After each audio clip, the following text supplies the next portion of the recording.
Welcome to another S&P 500 analysis. Today is August 13, 2023. Now, last week I showed you this chart with all the major indexes here and also highlighted this area here back in the end of 2021 and the beginning of 2022 that I was saying that we see that the NASDAQ market or the NASDAQ 100 made a higher high, and in matter of fact, at this level here, it was the all-time high, preceding the S&P 500 and also the Dow Jones Industrial. Then we saw this drop afterward once it put in this type of price action here when the S&P 500 and the Dow Jones Industrial top out. Then we see that it just came down along with the NASDAQ 100 and make this major correction down to put in the October low on October 2022.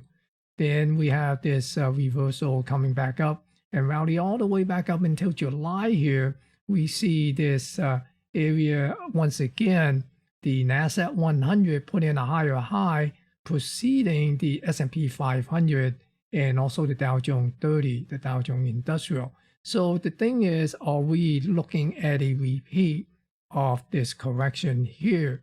Well, time will tell. We certainly don't know, is it going to do that or is this time going to be different? So we're going to take a look at the price action and also some of the sentiment and the internal in this video and see what they are telling us. Now, also the other thing that we want to know was Apple. Apple, ever since it reported its latest earnings, we saw Apple broken down and came down to this level here. Now, I do have a channel here, and one could make a case this is a huge, bull flag here, and it is still above this breakout of this bull flag. So it could come down and test this bull flag breakout level here and get a pop back up. But again, we'll look at this here. The previous week, the week prior to last week, it broke this high here, and then we have a follow to from last week and also broke this pivot high. So the next question is, would it break this pivot high somewhere around this 170 level in the coming week? So keep an eye on these pivot high, and if we do not get any bounce off of these pivot high, and once it re-enter into this channel here and dip below this 160, we could see Apple come back down to somewhere around this 120 level. Now, also the other thing to bear in mind here is you notice that we have this shooting star type of pattern here on this candle a few weeks ago. And you notice all these previous instances where we see the shooting star putting, on a weekly basis, we see a little bit of a correction. So we could see Apple come down and, test this channel once again. So, I mean, that's a possibility. If you respect these, the hammer on the down, at the bottom for a upward move, then you need to respect the shooting star on a downward move. I mean, that's the only way to play. There's two sides of the game, right? You cannot just choose one or the other. And here on the S&P 500 chart, I just want to highlight this. This is the CPI surge here. When the CPI came out, hour before the market opened. As soon as the market opened, you see this continuation of pushing higher here. Now, is this a bull trap? I don't know, right? It certainly looked like it. So again, we're expecting some sort of an expansion in the price movement after the CPI or the PPI. But at the end, we did not see much of a change. Did we see some volatility? Yeah, but not so much. Okay. So in this video, we're going to take a look at some of the sentiment, internals, the price action, and see what are all these things telling us and what we could expect in the coming week. So stay tuned. Let's take a look at the indexes and see what the market did in the past week. Here we see the Dow Jones Industrial and the New York Stock Exchange Composite are the strongest performer for the week. And they're the only two index actually closed the week with a gain. And the weakest performers are the NASDAQ 100, the small cap Russell 2000, and the NASDAQ Composite. They are down more than 1.5%. with the composite almost 2%. And just take a quick overview look of the weekly chart for the S&P 500. We notice that the contraction on the range here, supposedly we got the CPI and the PPI report from last week, and a lot of market participants, including myself, is expanding a little bit more of a larger range instead of this 83-point range here. Now the S&P 500 really pretty much unchanged for the week. It ended up only losing about 14 points or 0.3% for the week. Now it did close above the 10-week and the 40-week moving average, and it is continuing this one-time framing down. In other words, it is making a lower low on a weekly basis, and it is it's been down 2 consecutive weeks now after a 3 consecutive up week streak here. So now we are on a 2 down week streak. Looking at the sentiment here, the market participants are still pretty much complacent. We see the VIX is sitting below this 20-30 zone here, and it's even under 15, although it came up a little bit from the previous week. Remember, the previous week it was somewhere in the mid-13. Right now it's sitting at 14.84, so the market participants are still pretty complacent. Now, looking at the put-call ratio is inside of this 1 and 0.75, what we call a hedge zone. So there are more puts being purchased. Last week, it was down at the 0.6 area. So definitely the market participants are being a little bit more cautious, not totally all risk on. So they are complacent, but are cautiously complacent. And looking at the up-down volume ratio, we see it's pretty much neutral for the week in the New York Stock Exchange. It's just kind of fluctuate between this, plus or minus 1 area. So it's really not that much of a conviction in either direction. And also the advanced decline, we are seeing a little bit more on the downside, more number of stock declining than advancing throughout the week. But on Friday, we also noticed there is a little bit of a positive divergence, but of course, we're talking about 69 more advancing issue than declining issue. So that is, might as well just be pretty much neutral, 0-0. So we're not talking about much of a conviction here in the New York Stock Exchange last week, other than one single day here on a Tuesday. We got this little bit of a sell-off here with more than close to 1,000 more declining issue than advancing issue. But other than that, it's pretty much muted throughout the week. And look at the new high, new low. We still seeing a couple stock more making new 52-week high than the 52-week low. But we are seeing this 52-week low. It's kind of hovering near this $30-40 level here, while the 52-week high is coming down now. So we'll see how this expansion will look like on the 52-week low if the S&P 500 on the market as a whole continue to move downward. And look at the cumulative AD line in the New York Stock Exchange. We are seeing it coming down along with the S&P 500. Now notice that previously I stated that we are seeing a positive divergence. But looking at closely here, we are not seeing a positive divergence here. Although this AD line made a higher high, so did the S&P 500. It closed with a higher high because we are talking about the close, right? Not the intraday high or low. So we are looking at this close here. So this close right here is actually higher than this close. So we actually did not make a positive divergence. So right now the S&P 500 and the cumulative AD line is doing what it's supposed to do, and they are pretty much in sync with each other. And here looking at the NASDAQ market, notice the NASDAQ market up-down volume ratio is negative throughout the week.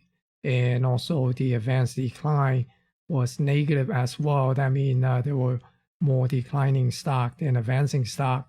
So again, the NASDAQ was pretty much under pressure on the sell side throughout the week last week. And in the 52-week high, 52-week low picture, we're also seeing the 52-week low is expanding a little bit. You could see that the last week it came up and got above that 100 level. So on Friday, it was sitting at 177 stock made new 52-week low versus only 58 stock made 52-week high.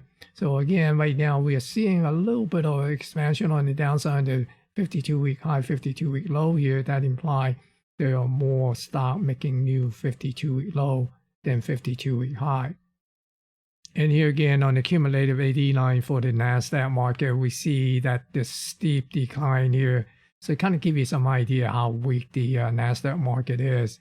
And right now the NASDAQ 100 is still coming down. So my expectation is for this index to continue to move down and see how low this accumulative AD line will go. Would it make a lower low here and take out these low down here? So that's area to keep an eye on in the coming days, in the coming week. Now let's take a look at this yield curve here, the 10 versus 2. We're still looking at this yield curve inverted and it's sitting at minus 0.73. Although, yeah, Jay Powell told us that his staff is no longer forecasting a recession. Well, his staff also told him that inflation was transitory. So who are you going to believe, the bond market or his staff? So go figure, right? This right here is clearly pointing that we're going to see a recession. So whether the Fed is forecasting a recession or not, hey, we'll see. Let's see who's right again or who is going to be wrong this time. So here looking at the 10-year yield, we see that after the CPI came out, dipped down a little bit and then it surged back up to this 4.0%. And the PPI came out on Friday. We continue to see the 10-year yield move up to 4.167. So like I said, I'm still looking for this thing to come above this 4.25% and possibly get up and take out this high here up near this 4.35 area. Wouldn't be surprised to see 4.5, before this thing top out. So right now, I'm still looking for the 10-year yield to continue to move up. And here looking at the US dollar, we see the US dollar also came up as well last week and booked this trend line. And right now, I'm basically continue to watch the US dollar to come up to this 103.80. And if we look at this future on the US dollar, remember I was saying that once it get into this balance area, we're basically looking for price to come up to the upper edge of this balance area near this 103 area, and right now it's sitting at 102.60. So if it enter this balance area and stay above this current level here, then I'm looking for the US dollar to come up and tag this composite point of control near 103.88, and that would be the next level that I'd be watching as an upside target. Now if it come back down and dip back into this balance area, then yes, we could see the dollar retrace back down possibly to this 100.80. But right now I'm looking for the dollar to continue to move higher and looking at this 103.88 or 104 area. And for crude oil, remember I was saying that we're looking for the crude oil to continue to move up and take out this upper edge here, come up to this upper edge at 83. So right now it's sitting at that edge and testing it. Now, if it could get above this 83 area and into this balance area, then I would not be surprised to see 90 and a half, this $90 level to be in play here, because that will push it up to this low volume node here and essentially get up to this edge of this balance area, the upper edge of this balance area. So I'd be watching oil to continue to push. Yeah, we probably get a little bit of a pullback, maybe to this $80.50 area here, this composite point of control, and then get a bounce off of that and take out this ledge here and get inside of this balance area. Then we'll be looking for auction up to this $90.50 area. And for silver, looking at this weekly chart on silver, remember we were talking about the possibility of coming back down and test this 22.75 area, come down to this edge here of this balance area. So right now we are looking for a bounce off of this area here. So we're going to see would it be able to bounce off of this 22.75 or near this trend line and bounce back up to the point of control, this composite point of control near 2450. Now, if it continue to slide down and get into this lower portion of this huge balance area, then we could see silver to come down to this 2150 area and see would it be able to find some support here or find buyers here. And gold also came down last week from this 1970, 1980 area and came down to this 1940. Remember, we're also looking at this balance area for it to come down to this lower edge. So right now we're looking for the possibility of getting a little bit of a bounce back up from this 1940 area. And if it doesn't hold support here, then I'd be watching this area down here somewhere around 1900. But I'm looking for the possibility of a bounce back up and get back up to this high volume node here near 1971 area, and then move back up to this 1990 or 2000 area. Now let's take a look at the SP 500 on this daily chart here. We see that it came down, almost filled this gap last week, but it's still, I believe it's about 14 cents short of filling this gap. So we're going to look for this gap to get completely filled in the coming week and possibly push down and get lower here. Now last week, this is the expected move, the upper range and the lower range. You can see that it did not come close to either of these upside or downside ranges here. And for the coming week, and the ranges, the upper range is between 45.3750 and 45.25.80, and the lower range is between 44.02.40 and 43.85.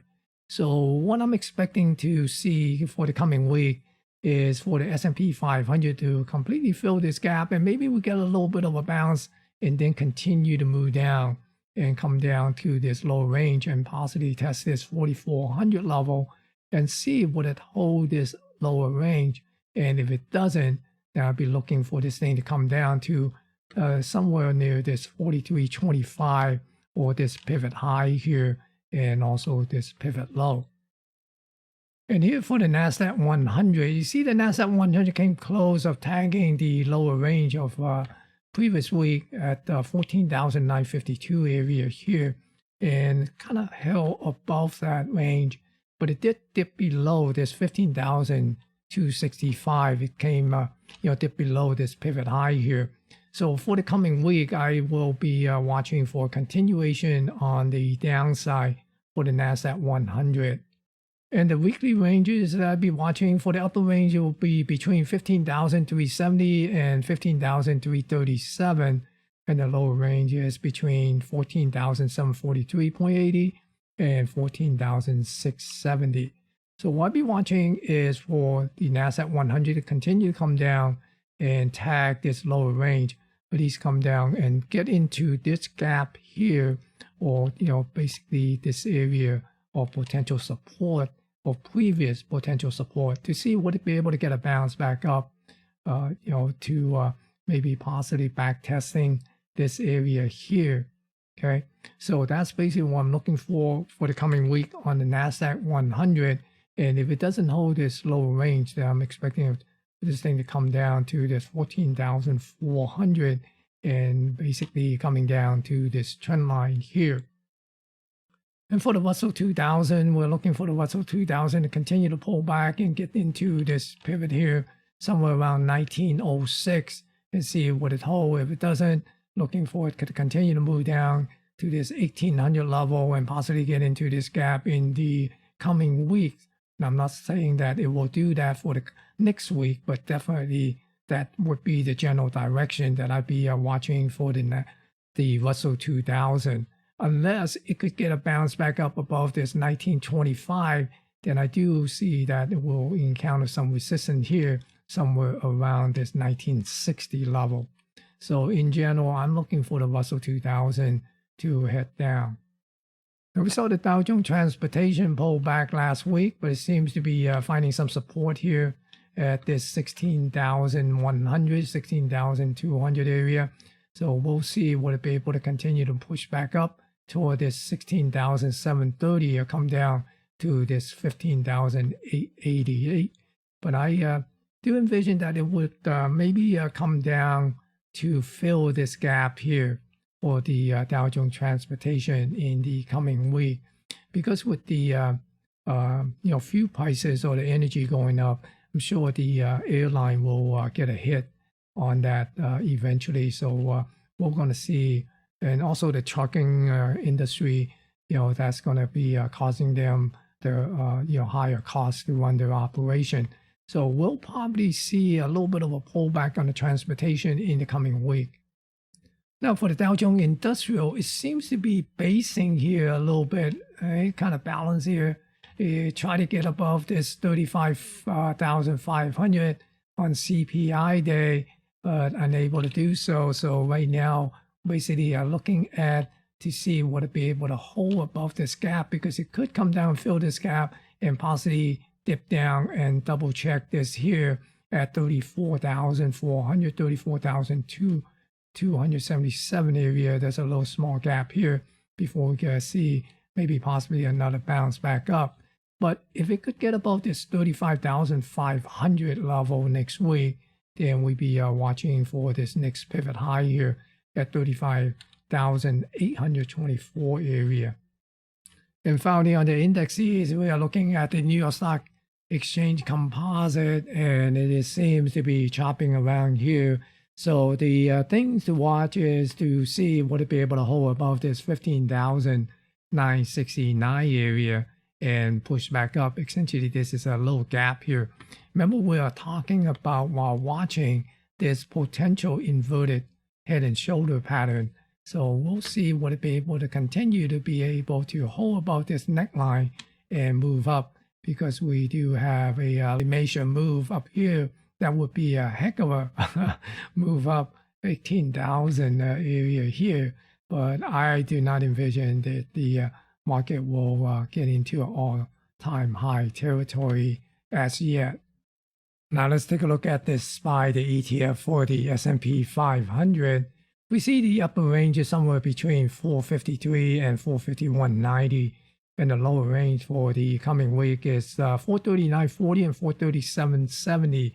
So I'll be watching the SPY to come down, possibly take out this 440 area and move down to this level here, where this high volume area, this high volume node here at 435.48, to see would it be able to get a bounce off of that. So that will be the downside scenario that I'll be watching for the coming week. And for the upside is basically looking for to see would be able to get a bounce back up and try to test the CPI high here, and would it be able to take it out. If it does, then we'd be looking at the upside upper range of the weekly expected move. Now I do still have this FOMC scene of the crime level somewhere around this 454.24. I don't believe that we will see it come up and test this level for the coming week. But hey, anything is possible. So keep an eye, keep an eye on these level and also the upper range for that possibility.